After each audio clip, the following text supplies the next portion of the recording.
Assalamualaikum warahmatullahi wabarakatuh. Bismillah, alhamdulillah, wassalatu wassalamu ala rasulillah Sayyidina Muhammad ibn Abdillah wa ala alihi wa sahbihi wa mawalah amma ba'du. Faqalan nabiyyu sallallahu alaihi wasallam, ma khalaqallahu ala wajhil ardi ahabbu ilaihi minal itak wala khalaqa syai'an abghadu ilaihi minat tolak. Allahumma inna nas'alukal jannah wa ma qarraba ilaiha min amalin wa qawlin wa niyatin wa i'tiqad. Allahumma inna na'udzubika minan nar wa ma qarraba ilaiha min amalin wa qawlin wa niyatin wa i'tiqad. Allahumma inna nas'aluka husnal khatimah wa na'udzubika min syarril akibati wa su'il khatimah. Sahabat channel Rahmatul Ummah yang sama-sama dimuliakan oleh Allah Subhanahu wa taala, kami haturkan banyak terima kasih kepada seluruh subscriber Rahmatul Ummah yang selalu mendukung dan menyimak tausiah-tausiah yang tayang setiap pagi. Mudah-mudahan segala apa yang kami tayangkan berupa persembahan daripada tausiah dari channel Rahmatul Ummah bisa bermanfaat bagi segenap kalangan muslimin muslimat di mana saja Anda berada. Dan mudah-mudahan dengan adanya channel Rahmatul Ummah ini kita semakin menambah wawasan tentang ilmu keagamaan. Karena sabda baginda Rasulullah SAW, may yuridillahu bihi khairan yufaqqahu fiddin. Barang siapa yang dikehendaki oleh Allah Subhanahu wa taala selamat di dunia dan selamat di akhirat, maka tanda orang tersebut akan memahami dan mengerti sekaligus mengamalkan ilmu-ilmu agamanya. Bahasan kita kali ini tentang perbedaan antara tolak dan itak. Tolak berarti perceraian, sedangkan itak adalah membebaskan. Yang mana antara tolak dan itak ini disabdakan dalam salah satu hadis baginda Rasulullah SAW. Ma khalaqallahu ala wajhil ardi ahabbu ilallahi minal itak.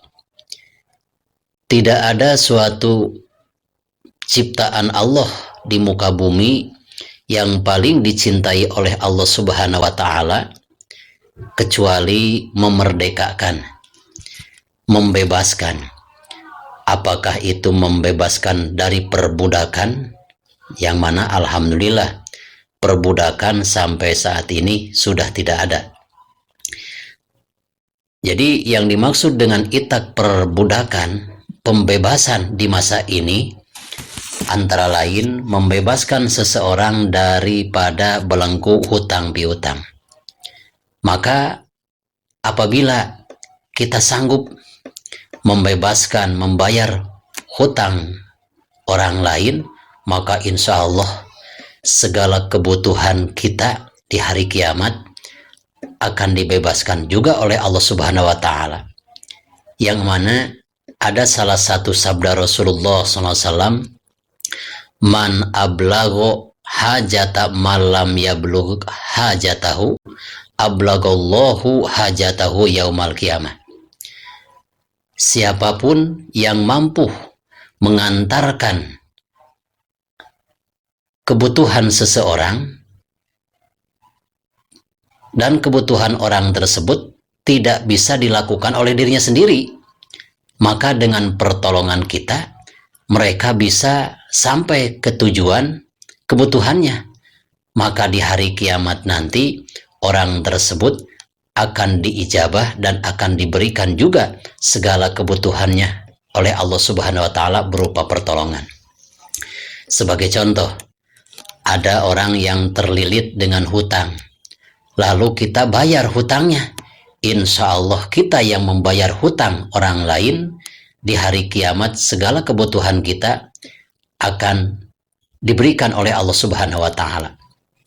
Apabila ada seseorang tetangga kita yang sakit terus-menerus sehingga mau berobat tidak mampu untuk mengumpulkan dana karena memang tidak punya biaya untuk berobat ke rumah sakit.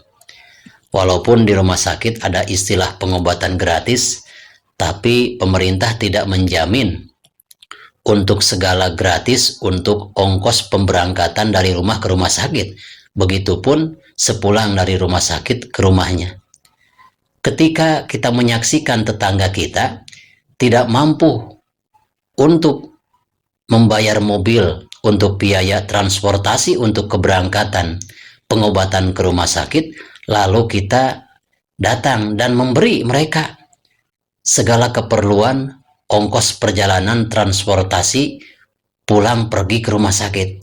Insya Allah orang tersebut telah melakukan salah satu perilaku yang dicintai oleh Allah Subhanahu wa Ta'ala berupa itak. Itak itu berarti pembebasan. Lalu hadis tersebut dilanjutkan, wala khalaqa syai'an abghadha ilaihi minat tolak. Tidak ada sesuatu ciptaan Allah yang paling dibenci oleh Allah Subhanahu wa Ta'ala kecuali perceraian. Yang mana perceraian ini memang dikehendaki oleh si iblis.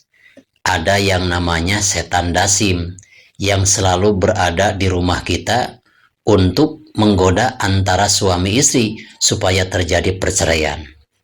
Juga tidak seluruhnya perceraian itu dilaknat oleh Allah, tidak dimurkai oleh Allah. Ada juga perceraian yang diwajibkan dan diperkenankan, bahkan disunahkan. Seperti tinggal membuka di channel Rahmatul Ummah, ada bahasan tolak yang diperbolehkan, bahkan disunahkan seorang suami menjatuhkan tolak kepada istrinya, dan ada juga suami wajib, ini tidak berdosa, memberikan tolak kepada istrinya. Silahkan buka kembali bagian-bagian masalah tolak. Sebab iblis, yaitu yang menjadi rajanya setan, itu mengutus salah satu anak buahnya supaya tempat tinggal kita ditunggu oleh setan dasim suruhan daripada iblis. Maka si setan dasim ini tidak mungkin bisa kembali untuk menghadap iblis sebagai rajanya kecuali sudah pulang membawa keberhasilan. Keberhasilan tersebut sudah terjadi perceraian antara suami istri. Dalam hadis Nabi SAW, inna arsya iblis ala wajhil bahri. Istana kerajaan iblis itu terletak di atas laut. Fayab'asu saroyahu minasyaiton. Lalu iblis mengirim dan memerintahkan anak buahnya, yaitu setan, faya'tanunan nas, sehingga setan yang telah diperintahkan oleh si iblis ini ya, sangat teguh keinginannya untuk menuju orang yang menjadi target, keluarga yang menjadi target. Fa'azomahum indahum fitnatan. Yaji'u ahaduhum fayaqulu ma taraktuhu hatta paroktu bainahu wa baina imro'atihi. Sehingga setan yang diperintahkan oleh si iblis, mereka berkata sebelum keberangkatan mereka untuk menuju keluarga yang menjadi target, ingatlah, saya tidak akan kembali ke tempat ini kecuali setelah kembali membawa keberhasilan, bisa mencerai-berai antara pasangan suami istri. Sahabat channel Rahmatul Ummah yang saya cintai dan Allah muliakan, yang namanya keluarga selamanya tidak mulus. Tentu ada yang berulang kali berumah tangga, ada juga seumur hidup itu satu kali. Ini bermacam-macam, karena memang perjalanan hidup itu tidak sama. Ada orang berumah tangga cukup 1 kali, ada juga yang berulang-ulang kali gagal terus dan gagal terus. Mudah-mudahan bagi yang pernah gagal ketika menikah kedua kali tidak mengalami kegagalan lagi, karena kegagalan dalam pernikahan ini sangat dibutuhkan oleh setan dasim yang dikirim oleh rajanya yang bernama Iblis alaihi lanatullah.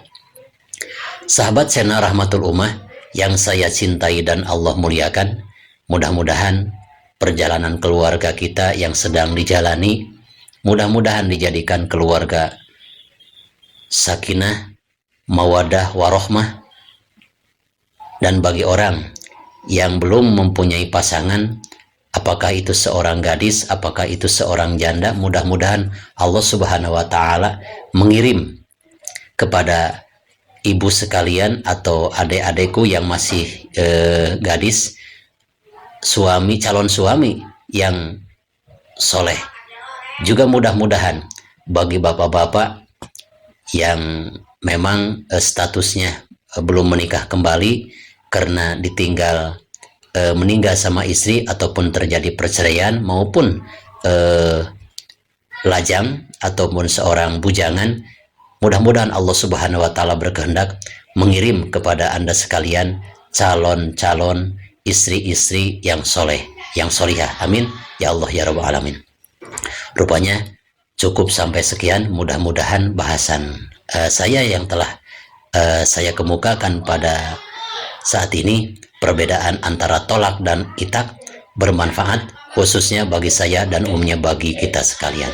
Khudma sofa wada ma kadar billahi fi sabilil haq.